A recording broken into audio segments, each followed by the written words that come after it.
एक दिन आपको बताया जाए कि आपका वोट आपकी मर्जी के खिलाफ गायब हो गया है, बीजेपी मिलकर इलेक्शन चोरी कर रहे हैं, या फिर आपने जिनको वोट नहीं दिया नतीजे में उनकी जीत का ऐलान हो गया। वोटर चोरी। ये दावा कोई आम आदमी ने नहीं बल्कि देश के विपक्षी नेता यानी राहुल गांधी ने किया है। और जब देश का विपक्षी नेता ये दावा करे तो ये बहुत बड़ी बात होती है। क्या इस दावे से आपका भरोसा हिल जाएगा? क्या आप सिस्टम पर शक करने लगेंगे या फिर आप ये जानने की कोशिश करेंगे कि ये आरोप सच है या सिर्फ सियासी खेल? आखिर क्या है इसके पीछे छुपी हुई सच्चाई?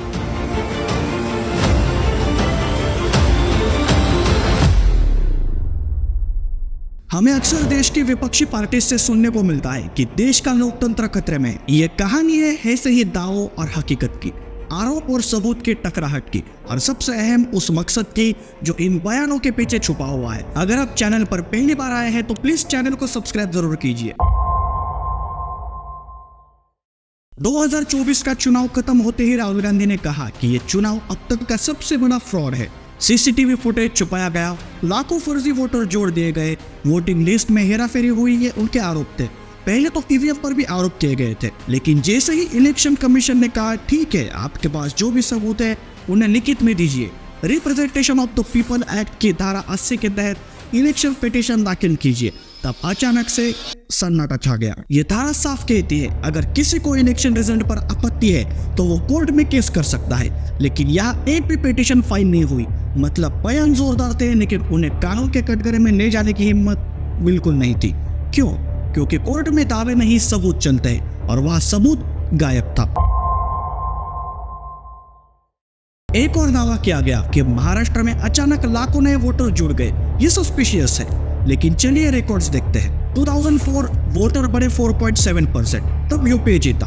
2009 वोटर बढ़े 4.1%, तब भी यूपीए जीता। 2014 वोट बढ़े 3.4%, इस बार एनडीए जीता। 2019 वोट बढ़े सिर्फ 1.3%, इस बार फिर एनडीए जीता।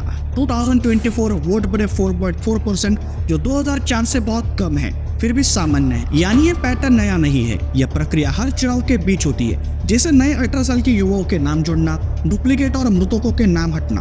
तो सवाल उठता है जब यही आंकड़े पहले कांग्रेस की जीत में मदद करते थे तब ये घोटाला नहीं था, लेकिन अब ये अचानक सस्पिशियस कैसे बन गया?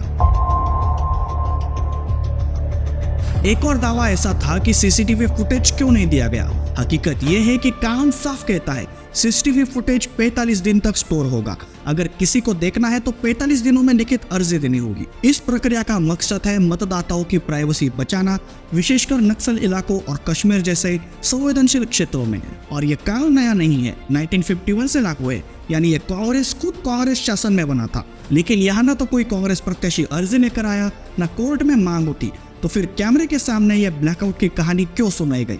यही दिक्कत है कि लोगों को इतने नियम और कानून पता न होने का फायदा विपक्ष द्वारा जनता को गुमराह करने के लिए हो रहा है। कर्नाटक में स्थित जो महादेवपुरा कंस्टिट्यूएंसी है, राहुल गांधी ने इसे फर्जी वोटिंग का सबूत बताया, लेकिन ईसीआई ने कहा आप लिखित में डिक्लेरेशन दीजिए, लेकिन राहुल गांधी ने साइन करने से मना कर दिया। डेटा ये कहता है कि बीजेपी ने महादेवपुरा के साथ 3 और सीटों पर जीत दर्ज की, गांधीनगर, सीवी रमन नगर और राजाजी नगर, जिनमें अल्पसंख्यक जनसंख्या कम है। कांग्रेस की लीड सिर्फ उन सीटों पर रही जहां अल्पसंख्यक जनसंख्या ज्यादा और डुप्लीकेट वोटर रिकॉर्ड में मिले हैं। यानी कहानी के आधे हिस्से को दिखाकर पूरा सच छुपाया गया। जहां डुप्लीकेट वोटर्स के रिकॉर्ड्स मिले वहां से असल में कांग्रेस जीती थी।